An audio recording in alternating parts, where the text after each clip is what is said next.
Full of news today. Some people would say we're full of something else, but man, we've got stuff to do as we get cranked up here on a just a muggy Wednesday.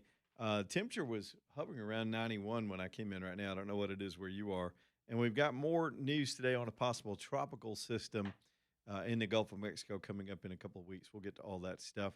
Let's just kind of start at the top, and the biggest story so far this afternoon is Iran and whether or not we're about to engage in much more heavy military bombardment.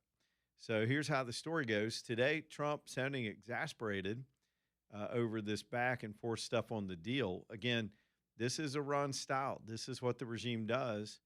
And again, there's no central power in the regime that's the direct sort of final say on anything anyway. And I've said it for weeks. I don't know that any deal Trump could cut, no matter how sincere he believes in it, has any teeth. One of their officials was even one of the Iranian officials came out and said, "Oh, it doesn't matter. Even if we sign something with Trump, we can tear it up the day he's out of office," and that's absolutely true. So where are we? Trump says we're going to hit him again today. Now, what does he mean by today? It's 2:05 our time. He's probably speaking of probably the Eastern time zone, and we haven't seen any reports of more bombardment yet. The helicopter incident was caused what we did yesterday. So there's possibility of more shooting. This time it could be. You remember how a few weeks ago we were calling it Bridge Day? Trump kept saying, "Hey, we're just going to take out their bridges and some of their infrastructure," and then he paused all that to try to give them room. He's being the Qataris and the Pakistanis keep getting in his ear, saying they can work something. Trump's holding Israel back. He's holding some of the Arab countries that. And here's what they want. I was doing some reading about just other world perspective on what we're doing and what the region wishes. You know what they want? They want us to bomb the hell out of that place and overthrow the regime. Now, we don't need to be in the regime change business, but the way the Iranians are, it's about the only thing you can do. If you want a deal you can stick to that might go forward and be honored, you got to have another partner in the deal on the other side of the table. All along, the easiest thing, maybe not the easiest thing, the simplest thing has been make sure that regime is toppled. And then all these problems go away.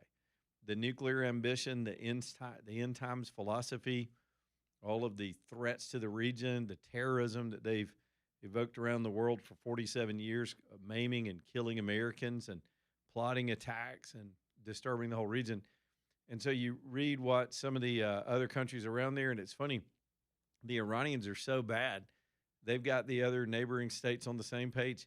You've got Israel and the Arab states that all want the same thing. They want the regime gone. So they are pushing the United States to get further involved, complete the target list. We had hit about 70% of the targets, then hit this pause. That's led to not much of anything. And so it could be that within the course of the show over the next 4 hours, we could see more action in Iran, and I wouldn't be too sad to see it. I think some of the core Trump supporters would like us to just finish the job. I'll never forget in Gulf War One, George H. Bush. We had to go in there and rescue Kuwait. That took about 10 minutes to kick the Iraqis out of Kuwait. Kuwait was a choke point. Remember, it's up there at the top of the Gulf before you even get to the Strait of Hormuz, and Iraq had decided to invade Kuwait. I remember the date clearly. It was August the 2nd, 1990, because it was my first day on the job at my brand new little TV job right out of college. First day on the job, they invaded Kuwait, and being in a military town, I was covering Fort Benning at the time. That would lead to some of my formative years early in journalism were covering that Gulf War One. And the biggest criticism of Bush during that time was that we stopped, once we got the Iraqis out of Kuwait, we stopped at Kuwait and then didn't go all the way to Baghdad and take out Saddam Hussein. And so the criticism, and I guess it was a fair criticism. Some people understood we were under no obligation to topple a regime. We're just freeing the people of Kuwait, who to this day are grateful. That's all we were there to do. We did it, and we went home. But then years later, we'd wind up back there, probably for the wrong reasons under George W. Bush. But sometimes you got to finish it. and we didn't finish it. We couldn't finish Afghanistan. It's a tough region of the world. We don't want this to turn into any of that. So far, there's only been 5 weeks of shooting, and it looks like we may be the escalation ladder, as they like to call it, may be back. Now, the markets don't like it. The Dow, last time I checked, was down almost 800 points. Percentage-wise, that's just a couple of percent, like a point and a half. But still, that's a big number. And we'll track oil today too. On the oil front, Trump said something bizarre today, and it took me a minute to unwind it and figure out what the heck is he talking about. He said, we've been taking the oil out. This whole time that the strait's been closed, he said, we've been taking out the oil. And so obviously industry analysts and others knew something of this information. Apparently, we've been escorting quietly some tankers, as many as 200 tankers that we've just kind of guided right through there without any incident, that have gotten the supply chain. Maybe that's what's also helped hold this price steady. It's higher than we want as Americans, but it hasn't spiked like the Iranians have tried to make happen. And so Trump said today, I guess acknowledging for the first time, the United States military was taking part in this operation to get oil tankers out of the Persian Gulf and out into the free world. It sort of frees them up to go pick up oil elsewhere, to come here to buy it. But you got to get the tankers loose, and some of them were loaded down. So that's interesting. We'll see if we can get any other follow-up on that as well. All right, let me switch to a more happy subject. I could not believe my eyes when I saw the videos that came out of Auburn last night. I've been critical of my school making some terrible coaching choices in the last few years, but I've never been prouder of how that campus looked and how we hosted the world. And, man, did you see any of it last night? AJ, 88,000 people showed up. Man, I knew people were going to come out for it. We flew the bird. The Europeans were losing their minds. What was cool to me was the blending of cultures in the most civil way. The Europeans got a chance to see how we do an athletic event. Man, we got fireworks and jumbotrons and deep bass sound systems and a party atmosphere, and it's a little different for them. And then, of course, you had all these Americans. I don't know what the split in the stadium was. Clearly, there are going to be a bunch of Auburn supporters there and people that live around the community. My son and his wife went because they live, 3 miles from the stadium. But, man, the reviews were stellar. There's a guy named Freddie. Have you heard about Freddie? Freddie was this German sort of, I guess you call him influencers. He's online. One of the platforms, TikTok, or I've seen him a lot on X. And Freddie was coming to America. He's going to a bunch of these World Cup games, and he stopped in Auburn last night. He's posting about his experiences in America. From last night to this morning, AJ, Freddie went from 15,000 followers to 200 and something thousand followers because all these Americans started following him because he was blown away. He went to a Buc-ee's and went, this gas station is unreal. He went to our game and says, there's a bird flying in the stadium. And then he took a picture of the sunset. We blew Freddie's mind, and all these people have extended invitations to Freddie to come back and watch an actual SEC football game. It's been wild to watch the reaction. But I was proud of the athletic director, the field managers that pulled the logistics together, Homeland Security that had to work for that event to go off like it did. 88,000+ people showed up at a non-SEC football game. It was the largest soccer game in Alabama history for sure. It may have set records in the United States. And it was just a good way to get things started off. Now, it was a friendly game. Made me a little jealous I didn't have any plans to go. But I'm in the middle of a lot of other things, and I don't know if I could have pulled it off anyway, but it was cool to see all the people I knew that went. And the night sky, even though they had that torrential downpour, the night sky was incredible. That sunset was incredible. You can always see it right there off the sort of southwest corner of the stadium. So it was cool to watch. I did try to turn it on. I got home and realized I thought it was going to start at 7 or 7:30, and turned it on, and I guess it was about 7:30. I know there were some delays because they were literally under a severe storm warning last night. I mean, flooding. They had flooding in the streets. By the way, that field, I've gone through and talked to the people that manage it. They've got whole programs and education about turf management down there, and that thing is layered. It's got layers of soil and gravel and drains all over the place you wouldn't see. And it's amazing that they got that water off that field. We were talking about this last night. Can they get that much water moved? They learned a lesson after the West Virginia game in Jordan Hare Stadium and really kind of redesigned it. But that field was immaculate, and they'll have it all ready for football season in no time. It was a really cool event. But last night, AJ, I turned it on, and I want to see all the pregame because I wanted to know, are we going to do the Auburn thing? Are we going to do the music and the I don't think we did a flyover, but we're going to fly the bird, and we're going to do the thing. And sure enough, I turned it on, and I'm watching lesbian basketball on ESPN. I'm like, where the hell's my game? Where is my soccer match? Where is football? And that damn thing went in overtime, and I missed the first 5 minutes of it. I didn't know where to tune into the Spanish channels that had it probably live. I hope the rest of the world didn't have to watch that sad spectacle. I don't even know who the two chick teams were. It was like Atlanta and somebody. I don't keep up with that stuff. But, hey, they stepped on my game, man. I'm sitting there trying to ignore it and waiting for the game to start. I saw at least in that short period, it was like 2 minutes left in the game. I think I saw 5 missed just open shots just downtown, doink. It's like, what the hell? People watch this? Anyway, so it was a good night. So it's like they just cheered when they actually scored. Like, yeah. oh, my God, they actually scored. I cheered the thing was over. I was like, get this off my screen. Can't y'all have your own channel? What did they do? I got ideas. You could have all kinds of marketing just for that channel. Get that stuff out of the way of actual sports, man. Am I being rude? Yes, I am. It's terrible. What else we got, man? We've got politics here today, and I'm about to get into this stuff. We already got the phones lit up. As we are less than a week now from the election. Of course, we had the elections last night in the other states. As expected, Nancy Mace came in 5th. Good for her.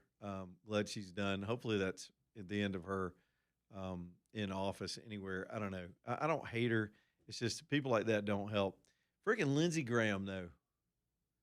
I was really hoping Pansy Graham would wind up in a runoff or get embarrassed a little bit. Dude won with like 60% of the vote. He just stomped that guy. I don't know anything about the other guy. So you're going to have we get to kick Pansy Graham around for a few more years. He's going to be around. Sometimes he's Mansy Graham. Sometimes he's Pansy Graham. Right now he's okay on the SAVE Act, so I can come and go with him. So there's that. And, of course, as expected, the Democrats put up a straight Nazi onto their ticket. They've now got to live with this guy unless they find a way to get rid of him. They can hold their nose and pretend that that he's going to be viable in Maine, but if the Republicans are smart, they hang this dude around the necks of every Democrat Senate race in the country. If they have to, this party is lined up with the exact thing they claim to oppose. So here's all that. I just wonder if he ever got funding from the SPLC. That would just top the cake. I bet they give him some money now. He's their boy. All right, what else we got? Blah, blah, blah. And here at home, I don't want to get too deeply into this, but we might here in a minute. In the Senate race, the issue over Barry Moore's service record has now gone front and center. And here's why I say that. By the way, y'all know the history on this show. It came up. People sent those documents to me weeks and weeks ago. I didn't really know much about it and didn't want to touch it. Couldn't make any sense of it. It took some veterans to convince me that perhaps Barry Moore is at the minimally exaggerated his veterans experience. And then on the other end, maybe have just straight up lied about it. Again, I'll let the veterans be the judge of that. These are very technical issues. What rank did you retire at? What training? What all these elements that people define their service. But I noticed something odd the other day that Barry Moore put out a very defensive news release. I get all their press releases. They come to my email. And this was like, how dare he question my service? It's an insult to everybody in the National Guard and the Reserve to insult our service. Now, by the way, if you remember, Jared Hudson was on the show and he took a pass. He didn't want to talk about it. He was just letting others talk about it. And so what that told me, I like to read between the lines as best I can. The numbers are tighter in this race than not. And we saw a poll yesterday that had Barry Moore up 8, Saw one today that had Jared Hudson up 4. They can be all over the place. My guess is Moore still has the lead, but it must be tight because this thing about the military service uh, forced the Moore team to have to put some response out. I always put myself in the room where the doors close and everybody's out and you're making strategy decisions just based on my own experience. And there's risk in all of these strategic changes in message. The old rule of thumb, some people get bored with these old stories, but some people say they like the insight. The old rule of thumb is you don't do anything risky in the last week, and you don't change your message strategy. You keep your message consistent that whole last week, and if you can, you try to shift to the positive. That meaning you're blowing up your own resume, you're not attacking your opponent gratuitously, and you're not being defensive. Those are called the negative track. The positive track is I'm great, Jesus loves me, so does Trump. That's your positive track. But suddenly, the more folks were really reflexively wrapping themselves in guard service, which is fine. I mean, that's his explanation for it, that he served, he did what he was asked to do, and he left. But now it's back out again because this time Jared Hudson himself is pressing the case with a news release, basically, that came out this afternoon. And I'm going to go through some of that, what they're accusing more of. And I think it's also because they've tried to turn him into some secret Democrat. This is so stupid. They treat us like we're stupid the last few weeks. So we'll do our best. Our role is to sort it all out. Our role is to try to make sense of it, call out the BS from either side, and do the best we can to find some truth in it, and let y'all go make your decision on Tuesday. I'm not telling you how to vote. You don't have to vote who I vote for. Clearly, I'd rather you not. I'd rather you make your own mind up. But it's getting heated, and that has to tell you that the polls are tighter than you would imagine. If I'm the front runner, like yesterday, we talked about Barry Moore not going to the 1819 debate. I surmised that he felt comfortable enough that he could take the risk of not going because he's got the lead. And why take the risk of going to a debate when you can use your votes in Congress as an excuse?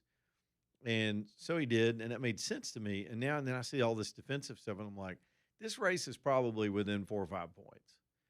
So it makes it a little bit more of a jump ball. And I'm not seeing a reliable pollster that is not connected to one of the two campaigns that I trust to relay their numbers yet. And hopefully we'll get something.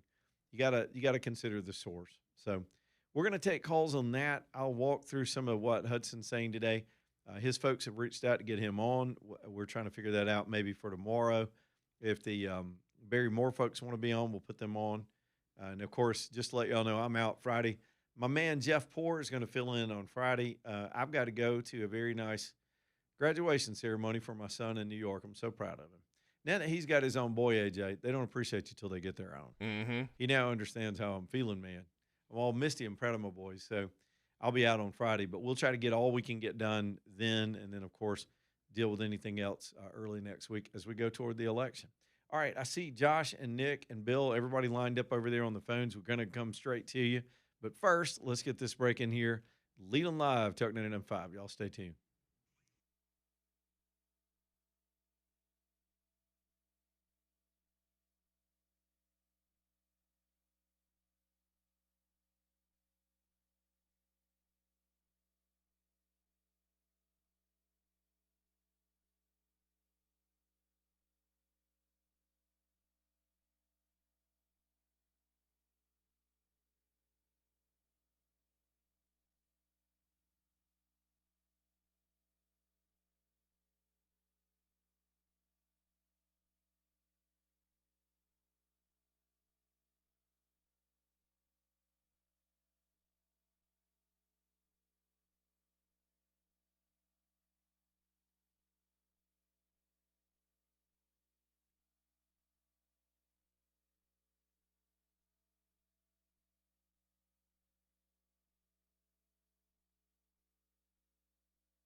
Jump 226, Leland Live Talk 905 Axiom Tax Resolution Group, bringing you the show today. For years, y'all have heard about Perry and Axiom and what they're able to do for you. I'm telling you, if they are stalking you from the IRS, they'll sick other agencies on you. They'll pretend to. They've got all kinds of tactics. They sit around and have meetings about their tactics, and the whole point is they just want you to cough up the money, whether you owe it or not. They just want you to cough up what they think you owe. And it's a huge disadvantage when you've got the weight of the federal government coming after you. You don't have to deal with that. You can stop that by asserting yourself with the professional representation of Perry Cronin and Axiom. They understand the laws. They understand the programs to help you settle. And he's right here local in town. You're not dealing with some referral service you saw on a TV ad. You're dealing with the man himself, Perry Cronin and his team at Axiom Tax Resolution Group. Y'all reach out, see what they can do for you. Axiom Tax Resolution Group, 205tax.com, 205tax.com. The phone number is 872-1100. Of course, that's a 205. He's right here in Birmingham. He'll sit down with you face to face. Here's Josh to get us started on the phones this afternoon. What's up, Josh? Hey, Leland, how are you? Doing well. Hey, so last week was all about Jared Hudson asking Barry Moore to reveal the truth. Yep. Which is acceptable at the campaign. We all want everybody to be honest. So I've got a few questions I want to ask you that's going to lead to my point, and let's talk about the truth on both sides. If that's all right with you, just bear with me. Sure. Well, So, look, just in fairness, we got a minute 45, so go fast, and I'll hold you over. Right. So I'll hold you over. I'll speed it up. Okay. So, how long does it take to get from Huntsville to Mobile? I don't know. I would imagine about 5 hours. 5? Okay. So if Jared Hudson was in Huntsville yesterday at 2 and he was speaking in Mobile at 5, how would he have driven that distance? I don't know. Maybe he flew. And if he did make the statement at the event, I drove from Huntsville to Mobile to be here tonight, how would he have driven that, right? Okay. So you know as well as I do from your experience in politics that using private planes, they cannot be in-kinded in a federal election. So you suggesting that he used a private plane? You're surmising it, or you have some information? So if you go to FlightAware or Flight Tracker, it is not hard to find the flights and where they take off from, where they land. Yeah. And once you get that tail number, you can go back and look at where they've been going all over the state. And you can look to see where Jared Hudson's been and where these planes have been. Hey, well, hang on. I want to get more on this, but as I told you, we were pushing a hard break. So hang on, Josh. We'll get your deductive reasoning in the Spygate. Is it Planegate? Are we going to call it that now? Is there? Planegate. We got 2 gates now.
It's 2:34, Leland Live Talk 99.5. Lonnie's Furniture Company bringing you the show tonight. LAUNIUS. Lonnie'sFurnitureCompany.com.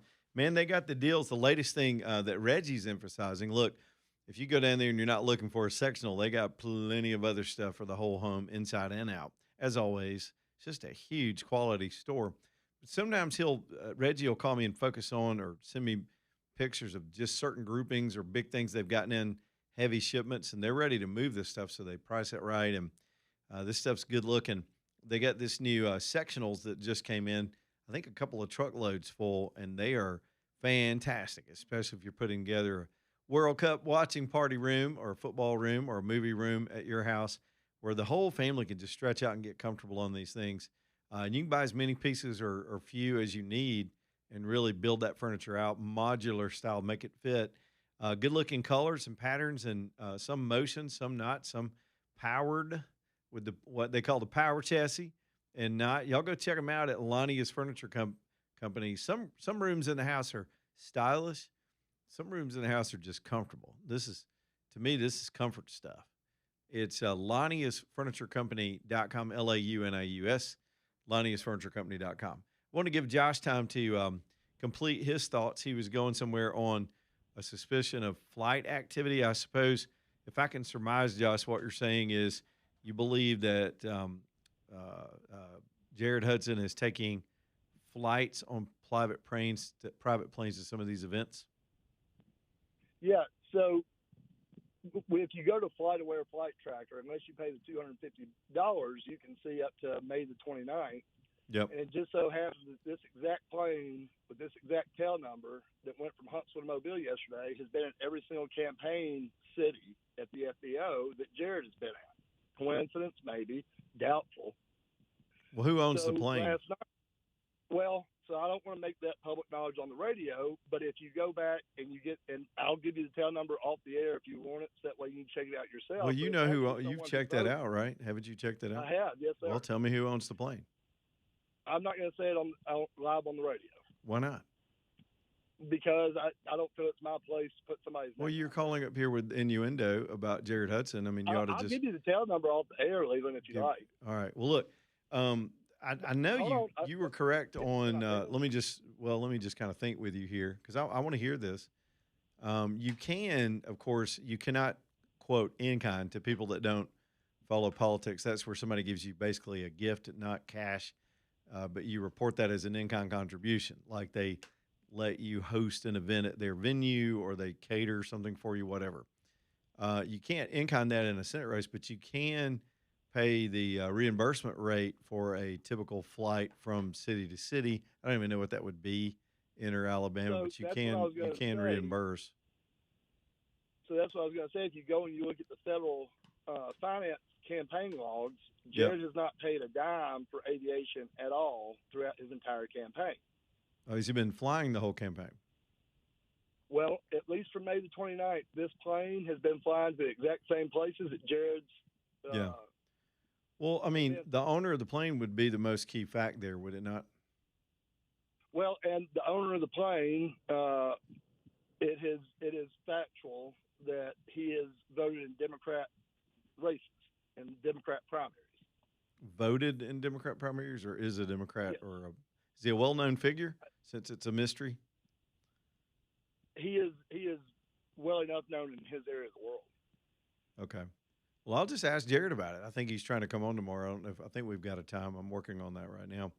But the big thing for me was Jared was real big about Barry being honest about his military record, which is fine. Everybody needs to be honest. But True. How are you going to get on stage or on Facebook, say, I've been driving all over this state, and then there's a plane that lands at Millionaire Airport last night at 8:15, about the same time you get home and start posting again, that came from the city you were in, that was previously in the city you were in before.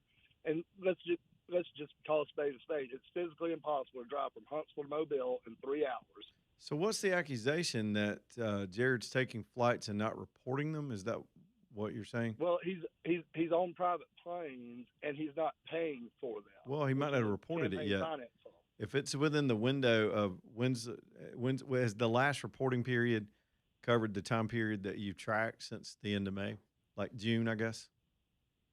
I don't No, know that because they've aren't they reported for that reporting period, now? right? See, I've done this before, right, Josh? I mean, I used Yeah. to do this for a living, and sometimes toward the end of a campaign, when you're trying to be efficient and hit a lot of markets, many campaigns will use private planes and pay the going rate. I know in the federal elections, it's like you got to pay what's equal to, say, I think a first class ticket if it's private from what would But be the that's normal my question. pricing Why structure. lie about something like that? Say I drove from Huntsville to be here with y'all in Mobility. Well, Why I not guess just that's a say good I question. flew? Yeah, that's a good Yeah. question. You know, Well, I mean, I'll he's all ask him. about Barrymore being honest. So why would he lie about that? I don't know that he did, but I'll ask him if he did for sure. It sure seems that way. Okay. Are you connected to the Barry Moore campaign? I'm not. Your spouse does not raise money for the Barry Moore campaign? Yes, That's what I thought. I'm not connected. I got you. Shit. I got you. All right, man. It's that week, though. It's a week out. People are doing this stuff. I get it. We will ask him But those again, questions, hey, Josh. I didn't lie about anything. Everything I just said is 100% Well, public knowledge. When you're ready to tell me who owns the plane, call me back. I'm on the air till 6. Then I can ask Hudson about it tomorrow. Perfect. All right, man. Thanks, Josh. All right. See, can I give y'all some background? AJ, can I give you some background? Almost my whole life, I've been on the receiving end of these same kind of things. Because when you're in the media, when you're a reporter, people are always trying to dish stuff to you. They want you to do their dirty work. They'll give you just enough to try to get you to do the rest of the homework because they don't have the resources or haven't done the homework. Or in some cases, I'm not saying Josh, they don't have the balls to say it themselves. So they come at reporters. Now, reporters have gotten, there's a sophisticated way to do it. You take the information. I would never not meet with a source, but you got to take all this with a grain of salt and understand the motivation. What is the disposition of the leaker? That was the same approach I took when somebody very close to Jared Hudson, or at least I know to be sporting Jared Hudson, gave me a printed copy of Barry Moore's military records. Do you remember when I told you about that? That was 2-3 months ago.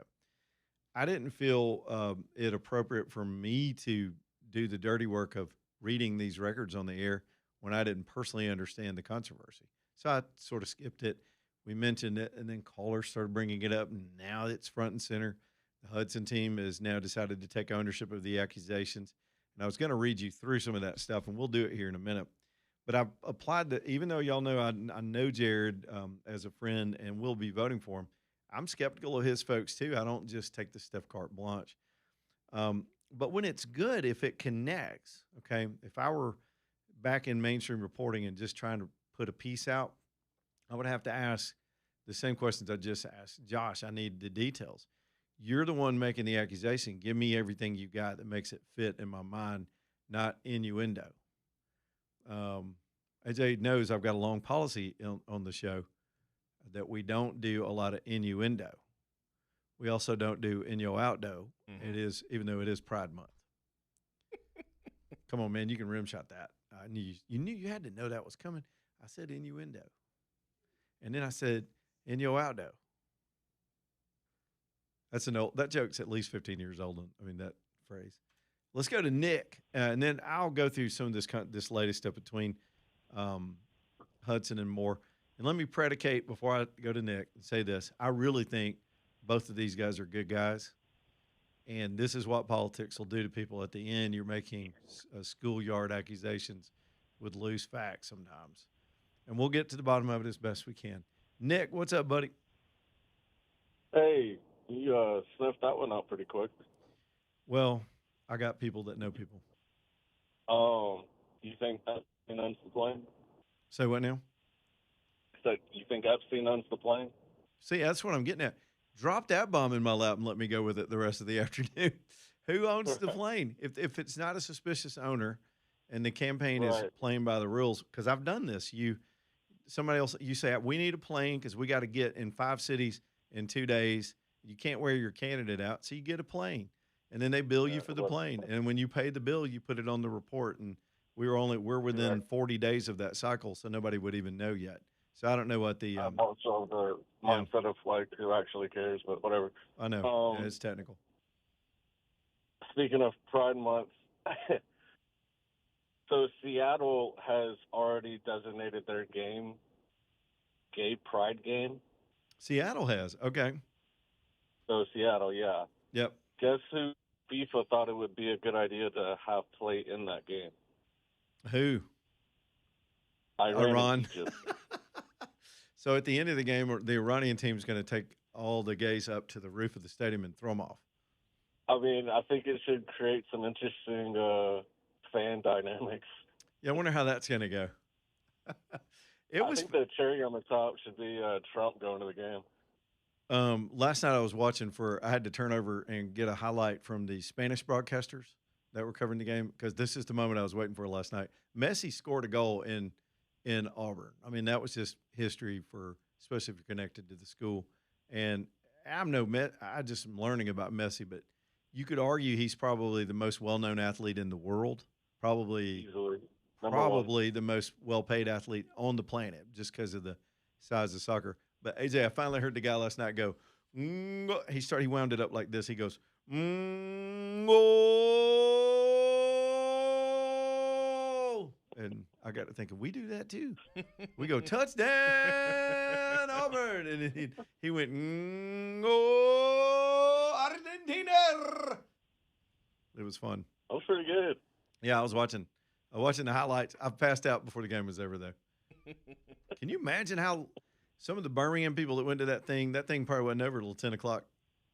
I have some friends. There's a lot of traffic. Yep. What else you got, Nick? That's it. I just thought it was funny. All right, man. Yeah, I forgot about that, the world dynamic. Now, there's a referee that's supposed to be from Somalia that has been banned from coming in here to be a ref in the World Cup. It's because he's tied to terrorists. You know, I guess Somalia still has a team that's going to play. It's not a Somalian band. This dude's got ties to Al-Shabaab. But, yeah, he's a referee. I'm sorry. We only allow that kind of refereeing in the NFL. Peter is in Helena. What's up, Peter? Hey, Leland. Hey, this Josh Cat that was on there, man, he's talking about the airplane. This is more of a comment to him, and I hope he's listening. He said that it is physically impossible to make it from Huntsville to Mobile in 3 hours. Did the math, 357 miles, it'd be about 119 miles per hour. Is that a challenge? Yeah. Can we do Cannonball Run? What can we call it? Challenge, he needs to let me know. We'll call it Watermelon Run, and we'll go from Huntsville to Mobile and see who can set the speed record, Joe. The Jared 500. I don't know. Well, you hit Birmingham traffic, and all that goes straight to hell. That's all I'm saying. Yep. We'd have to figure out something. Yep. Yeah, I would guess 5 hours. I mean, I could get to Huntsville from this studio about an hour and a half, and it's probably 3 hours, 10 minutes flat footing all the way to Mobile. I think he's taking his words a little too. Well, that's what we get to this late in the campaign. We get into this stuff. Yep. Thanks, sir. Thank you, Peter. I just heard from a dear old friend from the news business. Not that she's old, but we knew each other back when we were all super young. And she understood exactly what I was just saying now. Because you get this stuff dumped on you all the time, and people sometimes it has a payoff. I mean, that's where good news tips come from. Sometimes people got a little bit of stuff, but before you bite on it, any detective has to deal with this. I suppose lawyers that are trying to decide whether they're going to take a case, you got to figure out what's there. And maybe you don't expect it handed to you if you're a reporter or, in my case, commentator. You don't expect it to just be laid out for you. And when it is, it's a gift. But then you still got to ask the motivation of the source to make sure you're not getting played, because next thing you know, and I got a lot of brethren in this business that do this on a daily basis. They buddy up with politicians. It's why I don't go to fundraisers anymore. I don't go to political events. I rarely go to a mass chicken dinner once every 2 or 3 years because I don't want to have any compromised relationships. I just, not that I feel like I'd be compromised, but I don't need to cozy up to them to do a good radio show. And I don't need their tips, because usually their tips are they're just using you to amplify something they want out there. And I gave up doing that years ago. And so when somebody comes at you, if it's got legitimate value to the audience, then you sniff it out and you try to, but the very first thing you got to ask, which is why I asked Josh that question, is how are you connected to the campaign? Because you have some people that are volunteers, and most of the time volunteers really don't have any inside poop. You got people on the inside that will feed through third parties stuff. to get it out there. Y'all, we see this on the presidential level. James Comey was the director of the damn FBI. This dude created a fake classified memo and leaked it to a Georgetown professor who then was supposed to get it to his buddies in the media. People do this every day. Information is the currency in politics. It's what it trades, how people trade value around is what they know and when do they know it. Now, some less scrupulous people will just run with it. If you're one of these agenda-oriented things, you just go with it. That's also how you get burned. Now, there's another side of that. And AJ's heard me pontificate on these rules forever. I've never in my life, having sources come at me probably, I guess, combined about 43 years of this, I've never burned a source. If I have a confidential source ever, and I'd go to jail before I'd give up a source, and reporters have. If the source is legit, they're fearful for their lives, they want their identity protected, but their information's good and valuable to the public, there's a decision to make there. Whole ethics courses are taught on this stuff, but most people don't play in that world anymore because of social media. So innuendo is all you need. Scintilla of truth, just a little bit of hint of this or that. But if you want me to buy your story or give it any more volume, give me what you got, and don't hold back. Tell me what you got, and let me see if it makes sense. And that's what I have to do. And let me be square with y'all. I have to do this with candidates that I support and candidates I don't support all the time. And so that's why the campaign ads can be so stupid, because they don't have that standard in a paid ad, especially in a federal race. You can say anything you want, and you're seeing it right now on your TV screens. You can absolutely say what you want, and the TV stations cannot refuse your spot. There's federal law requiring that. They can't say, no, that's ridiculous. They can do it for PACs and some groups, but not the actual candidates. The candidates exempted themselves from this stuff so that they didn't get censored, and then we see the nonsense that we're hearing on TV right now. Here's the thing. Y'all tune most of that out. I think the safest route for most of you is presume negative information at this stage is probably a lie. Think about it. If people had all this stuff, we'd have known about it weeks ago. But as you get closer to time and conditions are tight and people get a little more desperate, they take more risk on the toxicity because you're about to lose. I mean, we saw candidates in South Carolina do that. Nancy Mace yesterday was putting polls out. They had her in the lead. She finished 5th. She was lying. There wasn't a poll that showed her in the lead, but she needed to get that out there to give confidence to her supporters. Campaigns do this all the time. And if I got to be honest with y'all, I ain't saying I didn't peddle a little bit of this stuff myself back in the day. You try to get the word out. You are. But now that I'm on the clearinghouse end of it again, ain't nobody got time for that. EcoView windows and doors. I tell you what you do have time for is saving money on your power bill, up to 35% off on your power bill. And that's what the industry average is for people who have single pane houses. You got a single pitiful sheet of glass between you and the brutal heat that's out there today and the rest of the summer. It ain't doing much. If nothing, just conductive heat through the glass will keep your house warmer. The windows are hot. They heat up your house. Your air conditioner has to work harder. But mostly it's expansion and contraction, and the windows become porous. They sort of pull apart a little bit, and then, man, it's just like having a window open on your home. Makes no sense. I'm going to ask you like my mama used to ask me, what are you doing, trying to air condition the whole neighborhood? When I'd leave the door open. You kind of leaving the door open, and that's why your power bill's so high. Talk to EcoView. Get the payback. It's an incredible payback. If you could save 35%, maybe even some tax credits, depending on what you're doing, and get this investment in your home, improve the value of it, the looks of it, do it. Free estimates, too, from EcoView, ecoviewwindows.com, ecoviewwindows.com.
Okay, 255 Leland Live. Distinctive Pools next up on the show. This is not a need, it's a want. Sometimes you just have these wants in your life. What are you working for if you don't get some wants every now and then? Man, don't wear yourself out. Enjoy your life. You can do it right there at home. A staycation with your own pool and really your own outdoor living space with Distinctive Pools. They build out these big, beautiful systems that include the outdoor kitchens and outdoor living rooms with the fireplaces and all the things and the doodads and the stuff. Gary Levesque owns the place, and he's been alone, just him, over 4 decades in the business. Then he's hired a super veteran team around him. These guys are talented. They're straightforward. They're honest. They can do a beautiful design. And then, of course, get you lined up with some financing to go along with it so you can just get this done. Start digging. It's fun to see a project come together. I got some digging going on at the house now, and it's a giant mess, but it's kind of a beautiful mess. I like it because it means progress. Get them to come out and dig around with you and see what they can come up with at distinctivepools.com. Again, look at the beautiful designs online at distinctivepools.com. All right, back to the Senate race for a minute. I had no idea it would dominate the first, almost half of the hour of the first hour. But the Hudson campaign has gone into overtime on this veteran status thing. And it really comes down to you got a Navy SEAL running against a guy who's got a military record as well. So they're kind of comparing records. You could call it a pissing contest, but whatever. And as this started, it was loose allegations that were confusing to everybody but veterans. Veterans seemed to get it. Again, I was sort of poo-pooing it until our buddy JD, who's a Marine veteran, called in and gave me that perspective last week. And I went, oh, okay, all right, I see the controversy now. And so now, again, the Barry Moore folks have gotten really defensive about it and wrapped themselves in, the National Guard, which probably the best move they could make. But the Hudson team has now started making the accusations themselves, or at least, quote, asking questions. So he put a news statement out this morning saying Moore has not released his DD-214. Hudson has. Why won't you release the DD-214? That's just the retirement documents. Why can't Moore identify his military occupational specialty, his MOS? I don't know what that means. You veterans do, but that's what's out there. He joined ROTC at Auburn and determined he did not want to be active. He claims he was funded by the GI Bill, yet he served no active duty time. Did the federal government fund his tuition? Oh, it goes on and on. Now, I don't want to belabor it because, again, I'd be doing all the campaign's work. So the big picture, though, for those of you making your decisions before Tuesday, if you haven't already, is this legit? Is this a legit dispute between you? And it's got the kind of legs that is easily verifiable or cleaned up. In other words, you can make cloudy accusations of a giant dark money PAC connected to Barack Obama is secretly funding that kind of stuff is just stupid. But this is either it is or it ain't. And I guess the two campaigns will keep talking about it. Moore probably shouldn't have brought it. I don't think he should have gone defensive on it because that looks suspicious. And again, my read is the polls are tighter than we've seen. And Tuesday could be a surprise. I don't know. I'll see if I can get better polling data too. I'm sure people send me that stuff too all the time. Top of the hour, back in a minute. Stay tuned.